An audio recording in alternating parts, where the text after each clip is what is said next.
Magandang araw sa lahat na nakikinig, sa lahat ng aking mga kapatid, na kahit saan kayo, sa Talisay, sa Balabag, o sa Indiangan, or saan man kayo, na sana ngayon, nakikinig na kayo, araw ng Sunday ngayon, kaya magandang araw sa lahat, at nandito na naman tayo, para gagawin natin ang mga bagay na karapat-dapat na gagawin natin bawat araw ng linggo. So, let us pray first. Father, we pray to bless your word, O Lord, na sa aming pananalita na ngayon, Lord, magbibigay kayo ng biyaya na yung salita mo, Lord, maintindihan namin at magbibigay ito ng lakas, magbibigay ito ng kagalakan sa aming puso na kami patuloy na naglalakad sa kagustuhan mo, Panginoon. I bless mo lahat na nakikinig ngayon, Lord, lahat ng aking mga kapatid na kahit saan sila ngayon nakikinig. Bless them, Lord, at i-bless mong salita mo na maintindihan namin ito, na pinaka-bagay, na pinaka-importante, mahalaga sa amin, na maintindihan namin at maitatanim ito sa bawat puso namin at magbibigay ito ng lakas loob. Salamat, Panginoon. Salamat. Ito ay pinapasalamatan namin sa pangalan ng iyong kaisa-isang anak na si Panginoong Jesus. Amen. So, nandito na tayo ngayon. At mga kapatid, kumusta kayong lahat? Nandito na tayo para magsisimula na naman.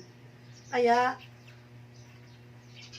I hope na na-bless kayo sa awitan, sa ating worship, na naramdaman ninyo yung presensya ng Diyos. Na kahit ina-open mo lang yon, link lang to, pero yung Diyos kasi walang imposible. Kaya, praise the Lord, and we give all the glory to our Lord. Hallelujah. Praise the Lord.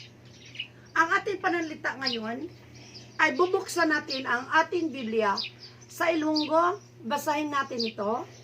Okay. Buksan yung aklat nyo. Isaiah. Sa Ilonggo, Isaiah 42. Okay. 43 verse 2. Isaiah 43 verse 2. Okay?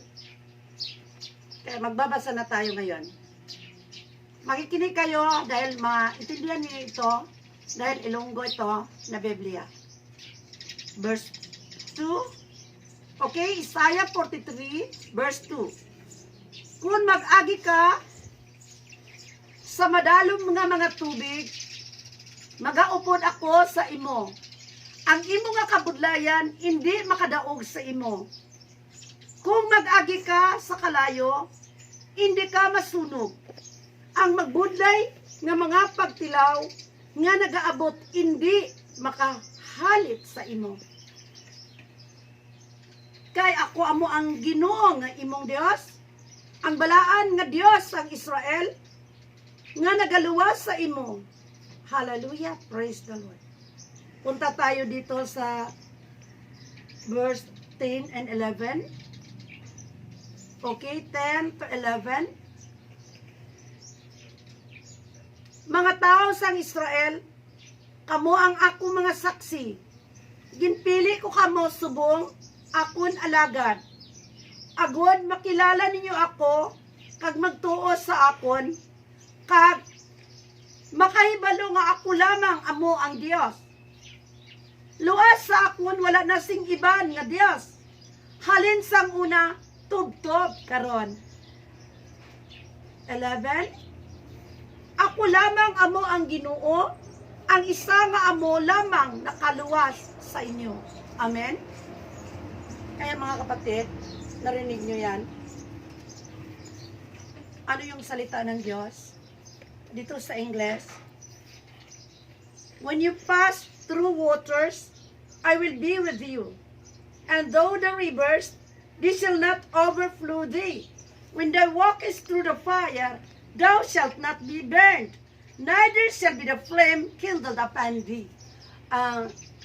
Ibig sabihin dito, naririnig nyo yan, na kahit anong mangyayari pa, walang makaano sa atin, na hindi tayo mapapahamak dahil meron tayong Diyos. At kinikilala natin ang Diyos, ang dakilang Diyos, na siyang tagapagligtas, ang Diyos sa Israel, na Diyos rin natin. Kaya mga kapatid, noong unang na araw, sila po'y, yung nasa panahon pa ni Moises, iniligtas yung lahat ng tao na sila'y naglalakat sa gitna ng tubig. Kaya ngayon mga kapatid, kahit sabi ng Panginoon, dahil siya yung Diyos natin, na kahit tayo maglalakad ng apoy, hindi tayo masusunog. Anong ibig sabihin dyan? Spiritual ito, kaya ang ibig sabihin, na kahit anong mangyayari sa mundo na ito, walang mapahamak ng mga anak ng Diyos. At ito yung pananalig natin, kaya sinasalita ko ito na para bigyan kayo ng lakas, na alam pala natin na ngayon sinasalita ng Panginoon na kahit anumang pangyayari sa mundo na ito na nakikita, naririnig yung mga balita, nakikinig kayo sa mga salita ng ibang tao o anumang mga news diyan na binabalita dahil sa mga kapahamakan na nangyayari ngayon. Kahit anong pangyayari sa mundo, tayo ay ligtas at hindi mapapahamak dahil sa ating Diyos na tayo'y nananalig sa Kanya.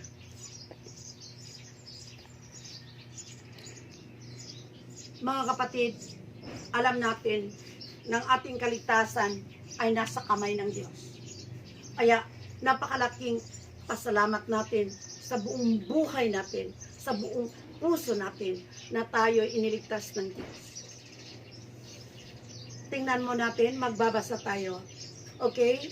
Punta tayo sa aklat ni Juan. Okay? Juan 12:47. Okay? Buksan yung Bible niyo. Juan 12, verse 47. Basahin ko ito sa Ilonggo.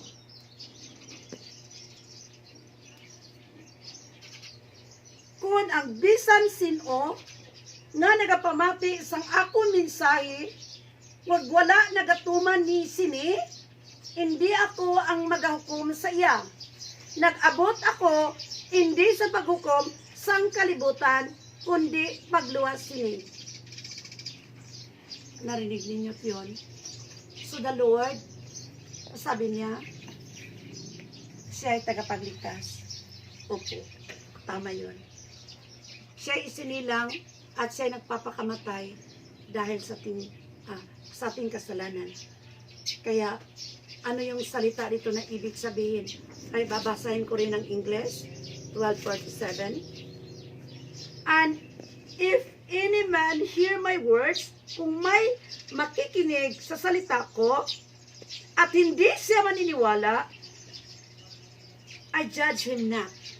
Hindi ko siya husgahan. Dahil ako po'y, I came not to judge the world, but to save the world. Kaya siya ang Savior. Mga kapatid, pumunta na siya dito. Pinapanganak na siya. At alam natin, ano yung ginagawa ng sanglibutan ngayon. Sila po'y nag-celebrate ng Holy Week dahil si Jesus ay namamatay. Kaya, nakikita nila yun sa Biblia at binabasa nila.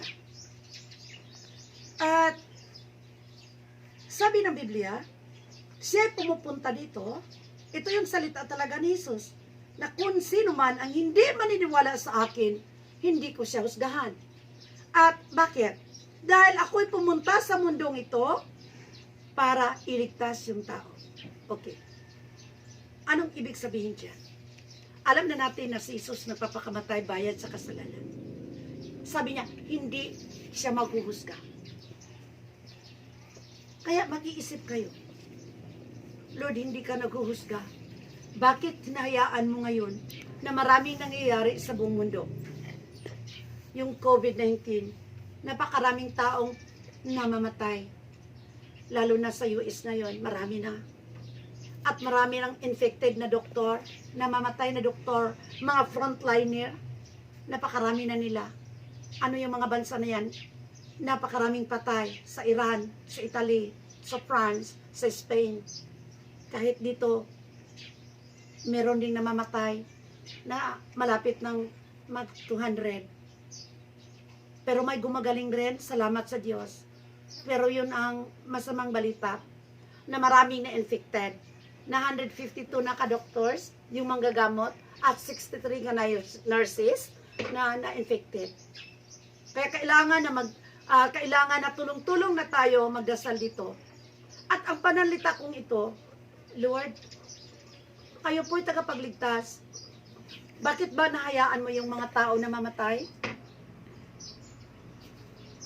Mga kapatid, ito yung harvest ng diablo. Yung mga taong namamatay, sana nakahanda sila. Dahil nakikita ninyo, napakaraming namamatay. Handa ba kaya sila? Minsan may nakita ako na umiiyak na hindi niya kayang mamatay. Sabi niya, tulungan mo ako, i-pray niyo ako, lahat kayo mag-pray sa akin, hindi ko kayang mamatay.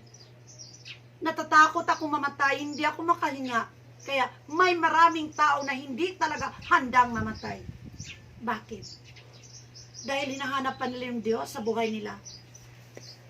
Kaya alam natin yung ginagawa ng mga countries. Marami nang naglalakad sa hindi tama ayon sa Biblia. Kaya ito na bang pamamaraan ng Diyos ay nag-permit na gagawin ito? Mangyayari ito sa buong mundo? Global disaster ito. Ano ba? Ito yung gawain ng kaaway. Kaya lahat ng anak ng Diyos, yung nagbabasa ng Biblia, ay nakahanda talaga ang mga taong spirit-filled. Lahat ng mga tao na nag-aaral sa Biblia, lahat ng mga tao na palaging nagsasamba sa Diyos, nakikinig sa salita sa Diyos, at lahat ay alam na niya, yung nasa Biblia na mangyayari ito, siya po hindi takot. Bakit? May babasahin na naman tayo. Dito tayo sa 48. So, sa Ilonggo tayo para maano ninyo, maintindihan ninyo. 48. Cuando si 48.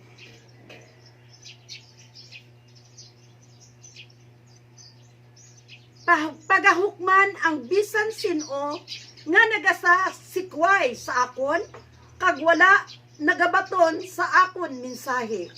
Ang mga pulo nga akon ginhambal, amo ang magahukom sa iya katapusan nga adlaw. Okay, narinig niyo yan? Sa 48, sabi niya, He that rejected me and received not my words hath one that judged him. The word that I have spoken, the same shall judge him in the last day. Ano bang ibig sabihin dyan? Diya sabi niya, siya po'y tagapagligtas. At hindi siya maghusga sa mga tao na inaayawan siya. Hindi siya maghuhusga sa ngayon dahil sa mga taong hindi sumusunod sa kanya. Pero ano itong salita dito? Lahat na hindi sumusunod sa kanya, lahat na hindi naniniwala at siya ay nireject or tinatakwil at hindi tumatanggap sa salita ko, ang salita na sinasalita ay siyang maghusga sa kanya sa last day. Ano yung ibig sabihin? Ito na Biblia, ito yung maghuhusga ng tao. Anong nakasulat dito? Yun ang mangyayari sa inyo, sa tao, sa bawat isa sa atin. Pag ayawan mo ang Diyos, ayawan mo ang salita ng Diyos, nandito ka na sa Biblia. Lahat na nireject si Lord, lahat na ayawan siya, lahat ay mangyayari yung punishment sa araw na siya'y babalik. At hindi pa siya bumabalik. Ito lang mga signs. Merong namamatay, merong mga salot, merong mga lokos o apan na dumadating, may lindol ng bawat sulok ng daigdig, merong mga building na nawawasak dahil sa lindol, merong tidal wave, ano pa? Merong maraming bagay na sakuna na nangyayari, pero wala pa rin si Jesus. Hindi pa rin siya bumabalik. Kaya, ano isip niyo dito? Hindi ito ginagawa ng Diyos para sa atin. Permitted lang ng Ama. May permission ito para gisingin ang buong mundo na yung landas na nilalakaran nila ay hindi tama at itama yung puso nila. Sino ba itong mga tao nila? Napakarami na nila. Nireject niya yung word ng Panginoon. Tingnan mo yung mga homosexual marriage. Nireject nila yung salita ng Panginoon. At ano pa? Nireject nila ang Panginoon. At pinipersecute nila yung mga Christian sa iba't ibang mundo. Pinapatay, ginigitan ng liig, pinapatay dahil sa paniniwala. At ano pa? May lindol. Ano yung mga lugar na lindol? Pumuputok yung bulkan. Tingnan mo, ano bang uri ng tao diyan nakatira? At ano ba yung mga ginagawa nila sa buhay? Ay, ito na yon na ginagawa ng Diyos na magising ang lahat, magising sana ang lahat na para makahanda na siya ay babalik na. Dahil ito na yung palatandaan, merong pestilence, yon ay nakasulat na sa Biblia at lahat ng bagay na nangyayari sa buong mundo ay nandito na nababasa. We are now living in the last day at ito na yung revelasyon, ito na yung buhay natin na tayo'y makalam na. Kaya praise the Lord, hallelujah. Salamat kay Jesus. Dahil bago ito nangyayari, alam ninyo na ito'y mangyayari. At lahat na nagbabasa ng Biblia, lahat na itinuro dito, lahat ay mangyayari. Kaya hindi siya maghusga, but darating siya isang araw, siya na yung judge. Sarado na lahat. Tingnan mo yung arka. Sabi ni Moises, sabi ni Noah, amen. Sabi ni Noah, iba naman yung kay Moises sa Ehipto yon. Ito naman si Noah, sabi niya, pumasok na kayo dahil may mangyayari sa mundo. Kasi noon, wala pang flood. Hindi nila alam ano yun. Kaya walang naniwala. Pumunta na kayo, tumatawa lang sila. Minamak nila, minumura nila dahil matanda na si Noah. Nag-Alzheimer's na. Anong nangyayari? Ang arka, nag-shock. Ano kaya kung ang heaven na ngayon mag-shock? Sa araw na babalik si Jesus, wala ng grasya.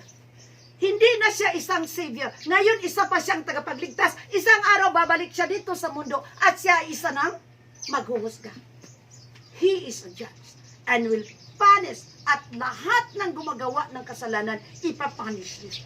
Kaya, ito yung paghahanda natin mga kapatid, na ito yung buhay natin na hindi natin akalain na ganito ba ang mangyayari?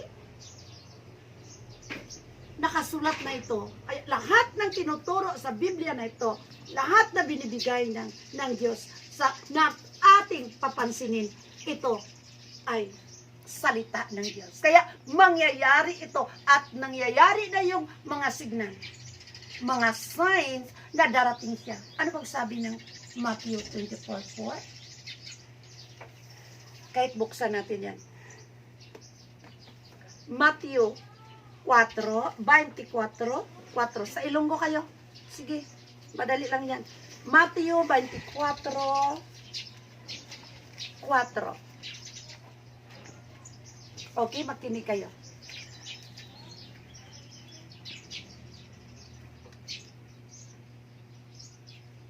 Si Jesus nagsabat, mag-andam kamo nga hindi kamo pagtalangon, ni bisan sino kay madamo ang mga tao nga nagaabot sa akon ngalan kag magsiling ako mao ang Kristo kag magapatalat talang sila sang madamo.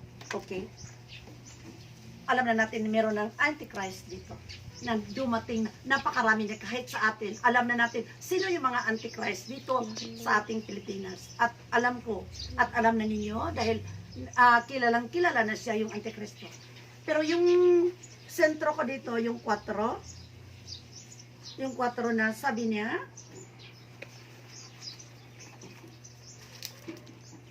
balik tayo sa pagbasa.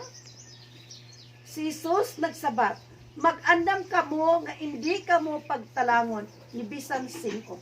Pagtalangon sa Ilonggo yan. Hindi kayo malinlang in Tagalog. Ito yung parang hindi kayo malinlang. Kaya hingi tayo ng wisdom kay Lord na hindi tayo ma-deceive. Ito yung deceiver. Nandito na sa mundo. Bakit? Bakit ko nasalita yan? Dahil, mga kapatid, alam na natin ngayon, di ba sinasabi ko na sa inyo, na palapit na yung marking, malapit na rong microchips.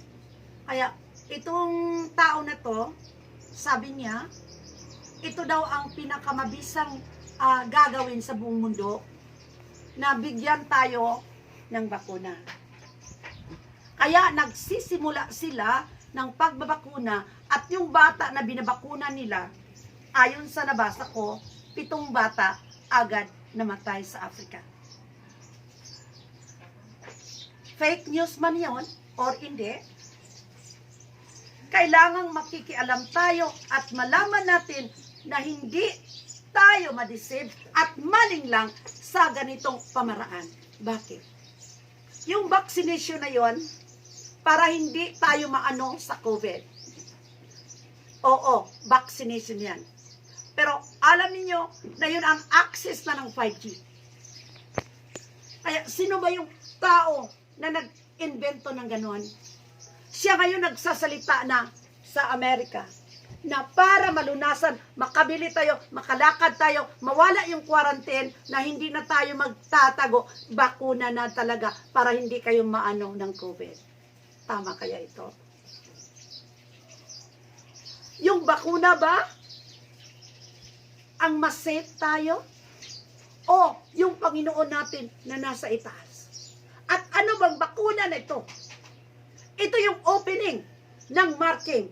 Dahil bibigyan kayo ng bakuna, makabili kayo ng pagkain, dahil mawawala yung mga pagkain, dahil maubos yon. Kaya merong magbibinta ng pagkain kung meron kang bakuna at makalakad ka. Ito na yung simula ng marking ng 666. Kaya para sa atin, kung wala tayong wisdom, wala tayong kaalaman dito, kung ano itong bakuna na ito, maling lang tayo. Kaya mga kapatid, alam na alam ninyo, nandito na sa Biblia, na darating ang araw na iisang relihiyon, iisang goberno na tayo, at lahat-lahat, pati pira, iisa. Kaya iisa yung bakuna ng marking, ng palapit na microchips na ilalagay sa ating kamay. Bakit nang ganito? Dahil babalik na yung Panginoon. Babalik na siya. Kaya sabi ng Biblia, yung sinasalita ko na pale horse or na ano yan, walang kulay na ano yan, pale horse. Yung horse na pestilence yung ibig sabihin. Gray or pale horse na sinasalita ko noon na ito yung pestilence. Dahil famine, yung gutom, siyempre, magugutom. Dahil bumagsak na ang ekonomiya. Bakit? Hindi na tayo maglalakad, hindi na tayo magtrabaho dahil nakatago na tayo. Paano kung meron pang iba na pestilence o ibang salot na darating? Handa ba tayo? Ito na yung panimula kung sino yung makatayo sa salita ng Panginoon Diyos. Remember, magbabasa tayo paano pinipersecute yung mga Kristiyano. Dahil sa mga paniniwala nila kay Jesus, pinapatay sila. Noon pa yon ng panahon. Noong unang kapanahunan. Alam ba ninyo, yung Italy, Napakaraming pinatay na mga Hudyo dyan. At ngayon, napakarami ring namamatay sa COVID. Buksan natin ang aklat natin. Dito tayo. Sa Juan. Okay? Sa Juan pa rin tayo. Ilonggo yung gamitin ko para maintindihan nyo agad. Juan 18.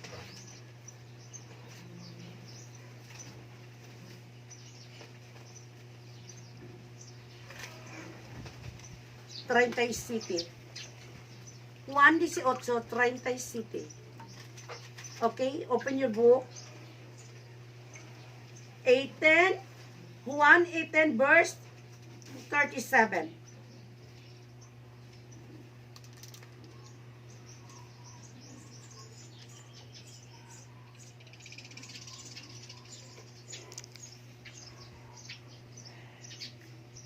Sinasabi nila Semana Santa ito. Kaya yung lahat ng mga relihiyoso na mga tao, hindi rin makasamba. Ako'y mananlita. Ibabalik ko yung nakaraan. Dahil kailangan na makikinig rin kayo, ano bang nangyayari kay Jesus nang siya na-captured na siya na mga kaaway. At dinadala siya kay Poncio Pilato. Dahil tinatraidor siya ni Judas. At si Poncio Pilato, siya yung maghusga kay Jesus. At dito babasahin natin sa verse 37 na nandito na si Jesus. Ini-interview na siya. Ibabalik natin yung panahon na si Jesus ay nasa harapan ni Poncio Pilato.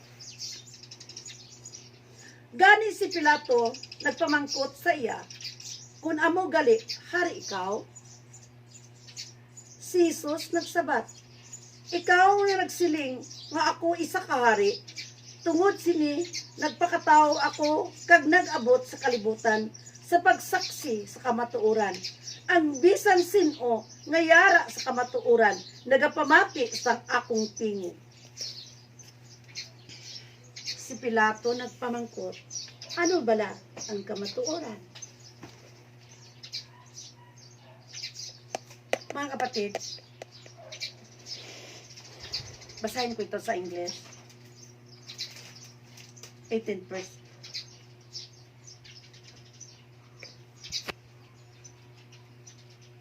Ito yung 37. Pilate therefore said unto him, art thou a king then? Ikaw ba'y hari? Thou sayest that I am the king. Sabi ni Jesus, ako ang hari. To this end was I born, and for this cause came I unto the world, that I should bear witness into the truth. Everyone that is of truth heareth my voice. Bawat isa, sabi niya, hari ka ba? Sabi ni Pilato. Hari ka ba? Sabi ni Jesus. Oo, ako yung hari. At ako'y nandito dahil ako yung katotohanan. Ako yung witness sa katotohanan. At bawat isa nakikinig sa akin. Yung naniwala sa kanya, yung naniwala ng truth, nakikinig sa kanya. Di ba? Ano yan sa Ilonggo? Babalikan ko ng pagbasa. 37. Ang bisan sino ngayara sa kamatuoran nagapamati sang akong tingog.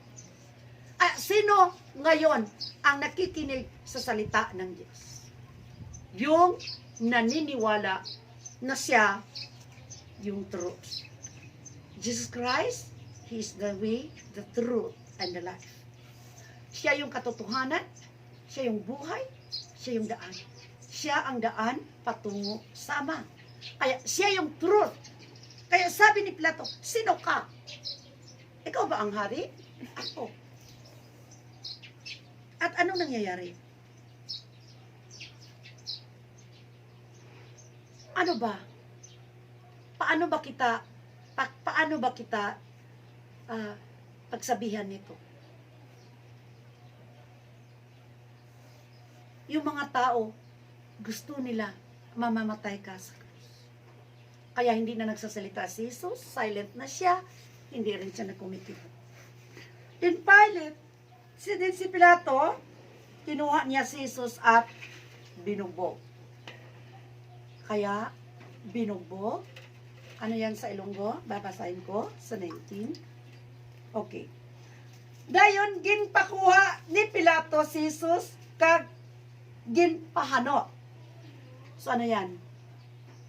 Binugbog. Binugbog. Ang mga soldado, naghimo sila korona nga tunukon kag ginbutang ini sa iya ulo. Dayon ginpasuksukan nila siya sing kapa nga granate. Kag nagapila ka pieces, nagpalapit sila sa iya nga nagasiling, mabuhay ang hari sang mga Hudyo, kag gintampa nila siya sing makapila man ka pieces. Ito yung nangyayari kay Jesus. Sabi niya, lahat ng tao nakikinig sa kanya ay sa kanya. Kaya, noon, dinadala na siya ni Pilato para ibugbog. Dahil kasi noong unang panahon, pag mahusga kayo, kailangan punishable kayo ng law. Kailangan na kayo po'y mananagot sa batas through whipping. Yung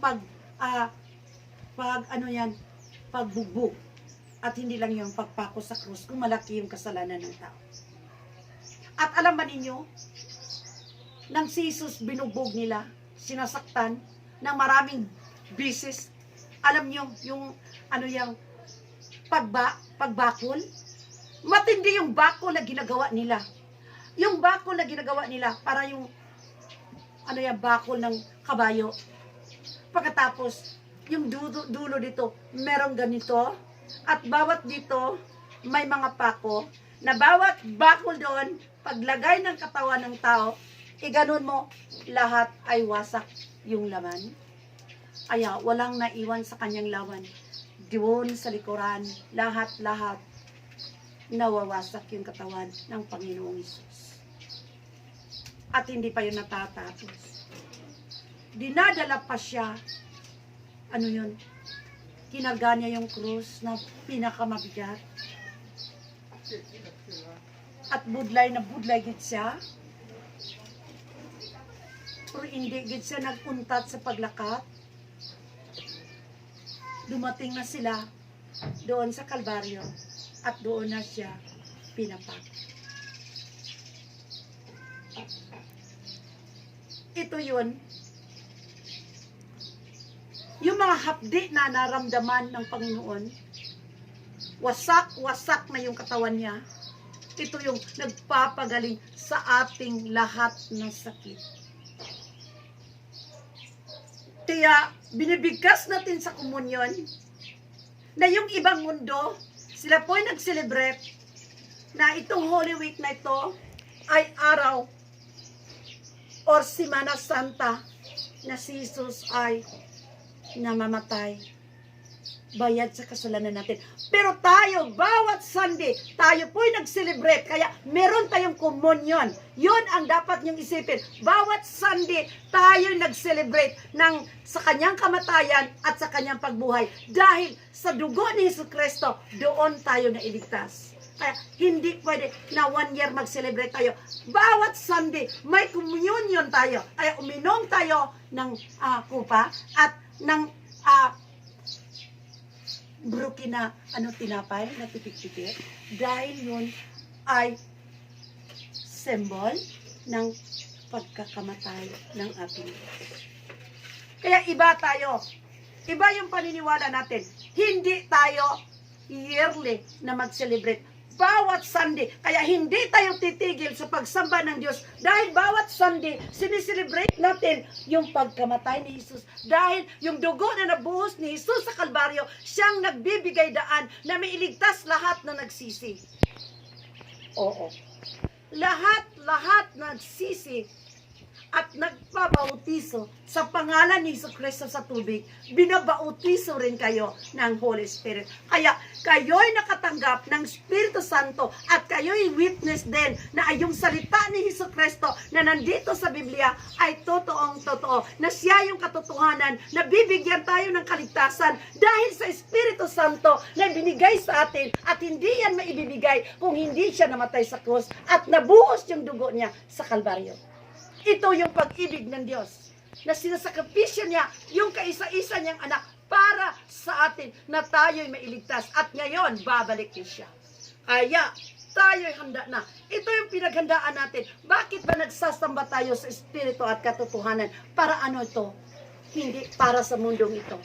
Tayo'y mga handa na. Kung ano mang mangyayari sa atin, mabuhay man tayo, mamatay, kay Jesus tayo. Dahil siya yung ating Diyos at siya lang ang tagapagligtas at wala nang iba pa na ninais natin sa ating buhay kung hindi si Jesus lamang. Amen? Amen. Maraming mga tao na nagtatanong, pwede, what is the truth? Ano daw ang katotohanan? Mga kapatid, hindi natin alam noon na ganito pala, na ang kaligtasan pala ay hindi sa relihiyon, kung hindi sa paniniwala na ang Diyos namatay, bayad sa ating kasalanan yung dugo niya nabuhos, at doon nagsisimula na tayo mabigyan ng Holy Spirit para silyo yan ng redemption. Silyo yan ng kaligtasan. Sealed for redemption. Bakit? Ano bang ibig sabihin ng sealed for redemption? Mga kapatid, mamatay man tayo, kay Jesus tayo, dahil may silyo tayo. Mabuhay man tayo, may silyo tayo, kay Jesus tayo. Babalik man si Jesus, may silyo tayo, para tayo kay Jesus. Kaya lahat ng bagay na ginagawa ni Jesus sa atin, lahat ng sakripisyo ni Jesus sa krus para sa kaligtasan ng buong mundo. Pero lahat ba'y mailigtas?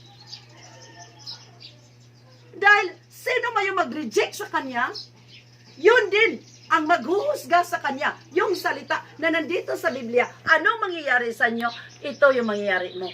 Kung i-reject natin yung kaligtasan na ginagawa ni Jesus sa atin, tinatanggap natin siya at tatanggapin natin ang Espiritu Santo na siyang silyo ng kaligtasan at lahat kayo nakatanggap na ng Holy Spirit. Ito yung kaligtasan at manatili na ligtas, manatili mananalig dahil babalik na yung Diyos, at huwag kayong matakot dahil yung takot, torment yan.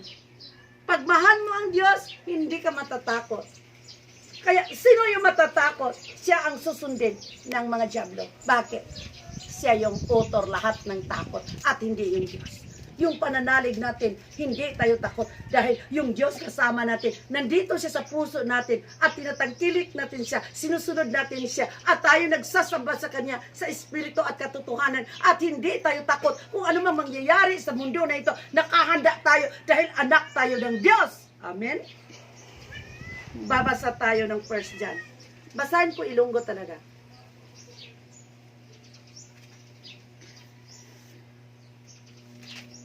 Okay? Tingnan niyo yung aklat niyo.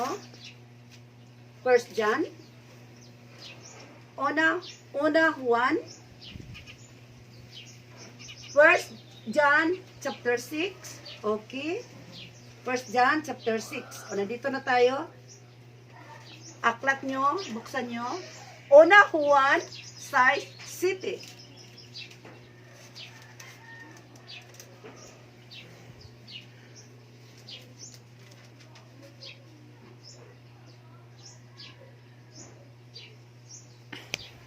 Sandali lang.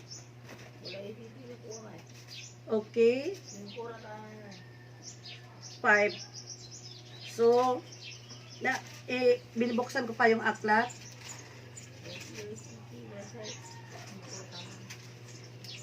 Nawawala ko.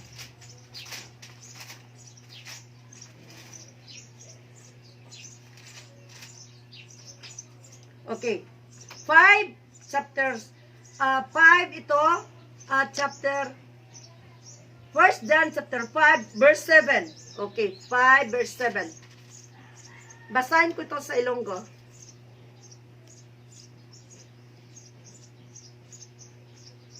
May tatlo ka mga saksi.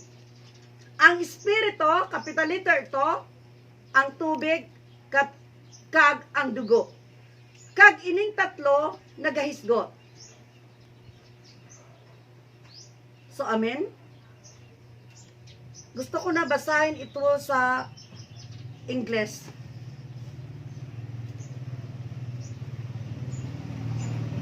For there are three that bear records in heaven. May tatlong saksi dito. Ang Ama, Salita, at ang Espiritu Santo. At ang tatlo, ito ay iisa. For there are three that bear record in heaven. So, iba ang pagkasalita dito sa Ilonggo. Iba. 7, iba kaya ginagamit ko yung English. Hindi na sinasabi na saksi lang dito. Dito heaven. For there are three that bear record in heaven. Ang Ama, ang Salita, at ang Espiritu Santo. Lahat dito capital letter, ha? Father, capital letter. Word, capital letter. And the Holy Ghost, capital letter rin ang pagsusulat. And these three are one.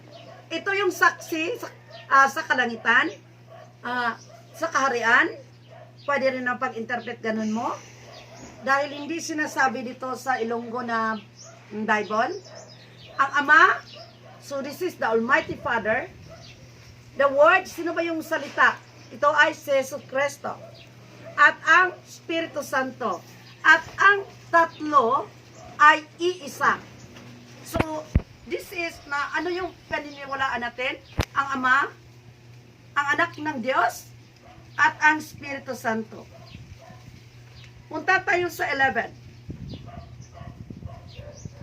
And this is the record that God hath given to us, eternal life. And this life is in His hand.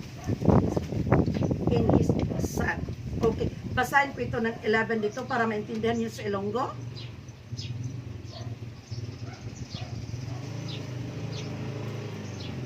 Amo ini ang panaksi. Ang Dios naghatag sa aton sang kabuhi nga wala sing katapusan. Kag ini nga kabuhi yara sa iya anak. Amen. So, bakit ba nabigyan tayo ng kaligtasan? Dahil nang binuhos ni Jesucristo yung dugo niya, sabi niya, meron siyang salita dito, it is finished. Tingnan natin, John 19 verse 29 to 30. So, John 19, balik tayo sa John. Okay, John. Book of John, chapter 19. Meron akong babasahin dito, 19 verse 29 to 30.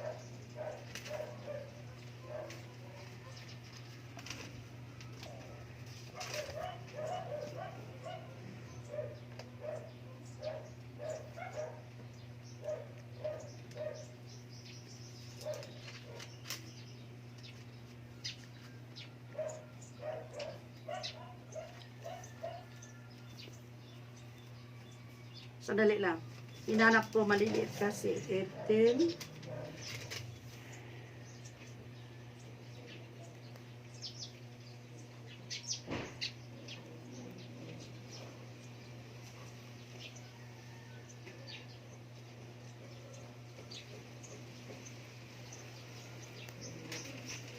Hinahanap ko. Sandali lang, ha.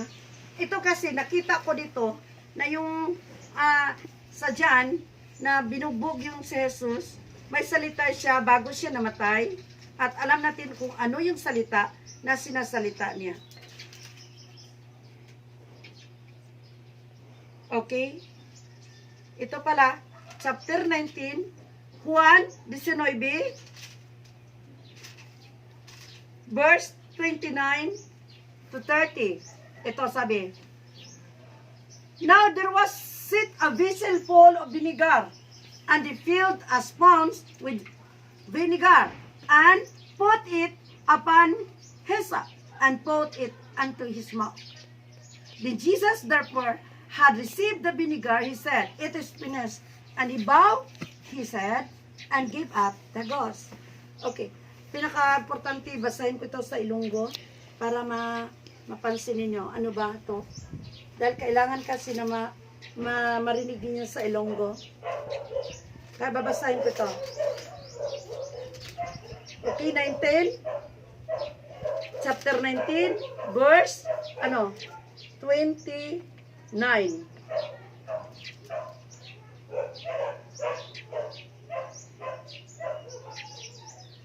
Pasensya kayo.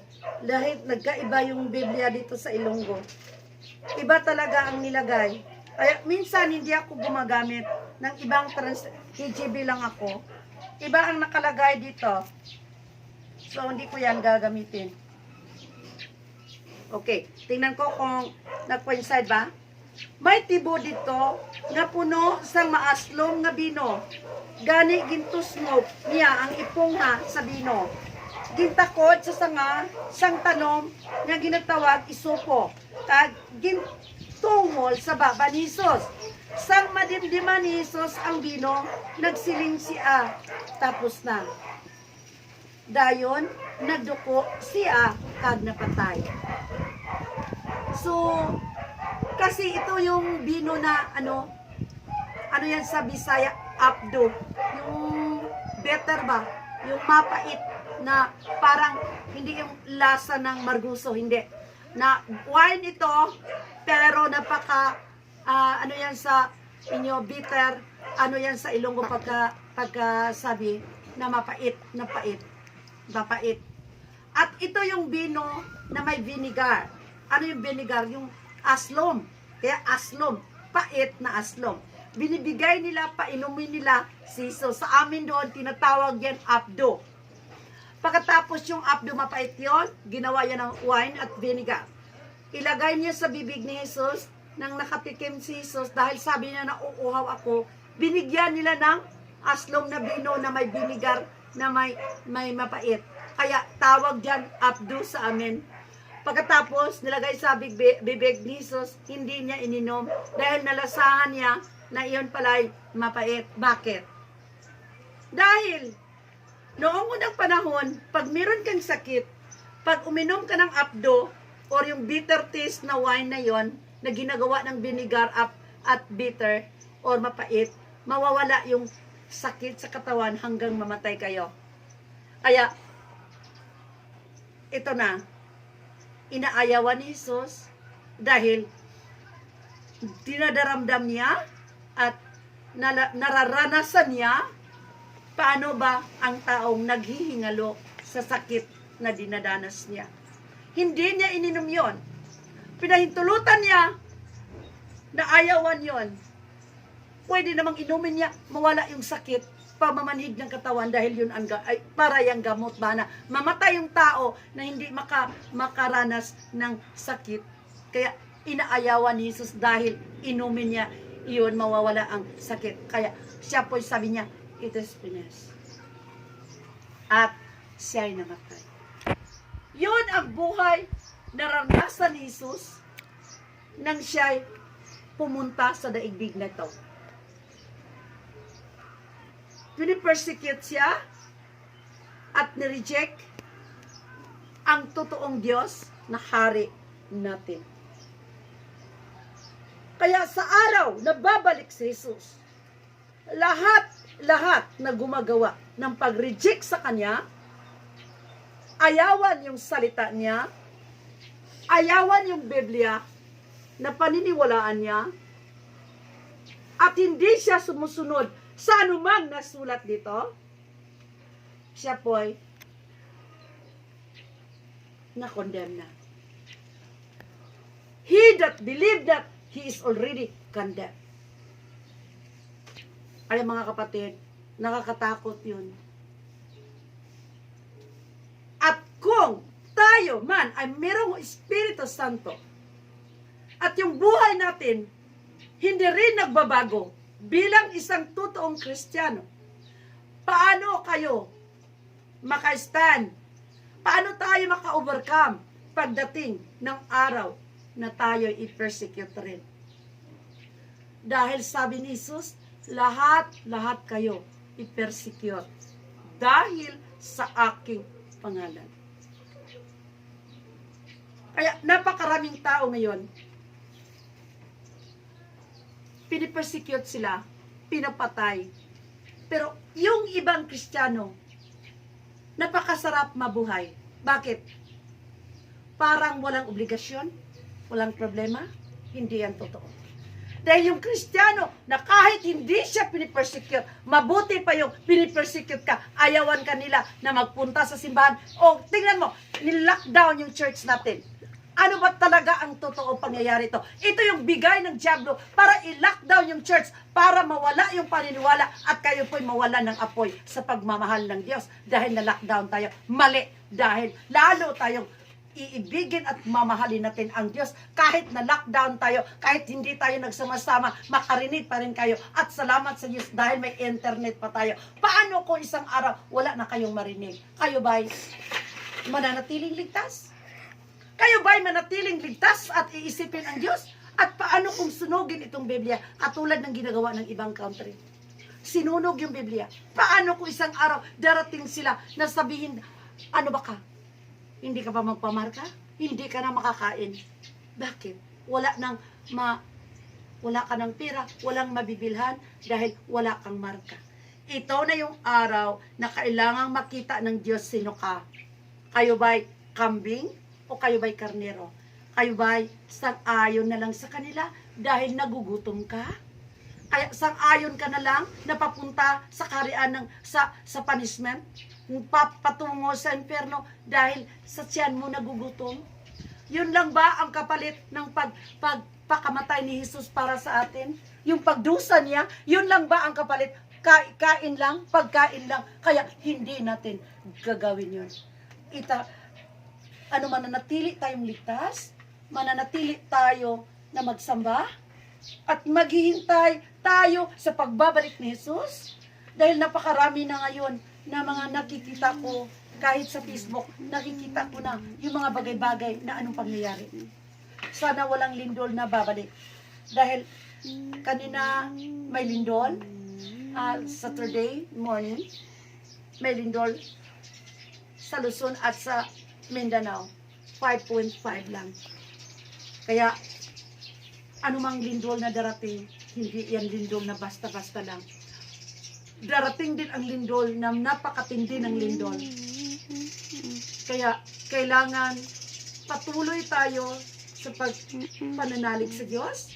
Patuloy tayong tatayo sa pananalita niya, sa salita niya.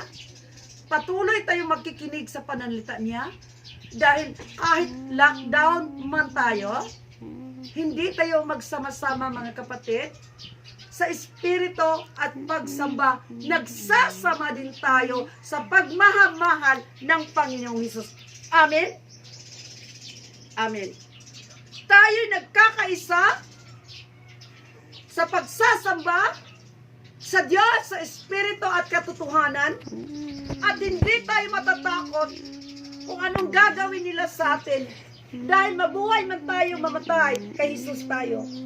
Ang kinataktakutan natin, yung tao na umalis sa paniniwala dahil tinatakot siya. Kaya mga kapatid, maghanda na tayo bawat araw. Hindi natin alam kung anong mangyayari sa buong mundo, sa mundo na ito, sa country na ito. Hindi ko alam. Ang infected na doktor, napakarami na. 152 na. Ang nurses, 63. At meron na rin mga infected na gumagaling. Salamat kay Jesus. At yung namatay, 100 plus na. About 200. Pero pray tayo dahil repentance lang talaga. Yung pag-repent, pag-untat sa pagpakasala at confession na tayo'y magsisi. Yung mga tao magsisi, babalik sa Diyos. Dahil ito yung pakay ng Diyos. Bakit hinahayaan niya na may nangyayari ito sa iba't ibang country? Dahil gusto siyang babalik yung tao sa Kanya. Dahil yung tao, lahat ang may-ari dyan ay ang Diyos at hindi walang iba kundi ang Diyos. Dahil yung tao ginagawa ng Diyos at walang karapatan. Sana yung tao napapatay ng tao dahil sa paniniwala niya. Amen. Kaya, ihanda natin sarili natin. Bawat araw, magsasamba kayo sa espiritu at katotohanan. Kayo po'y magdarasal palagi at maghanda sa sarili. Ihanda natin kung ano mang mangyayari sa atin. Nakahanda na tayo at hindi tayo natatakot dahil yung Diyos ay nandito sa atin at handa na tayo sa anumang bagay. Dahil alam natin na tayo yung ligtas, dahil yung Espiritu Santo, yung witness mo na nandoon sa loob mo at kaya hindi yan mababawi. Sino bang magbabawi dyan? Dahil yun, eternidad yan. Yung paniniwala natin at pananalig sa Diyos, walang magnakaw dyan. Kundi yung kaaway, huwag yung panakaw, yung mga pag-iisip ninyo, huwag isentro nyo, i-focus nyo kay Jesus. Focus tayo kay Kristo. Focus tayo sa araw na to. Focus tayo bawat gabi. Focus tayo bawat umaga para kay Jesus tayo. Ito yung landas natin. Dahil yung kaharian ng Diyos, papalapit na.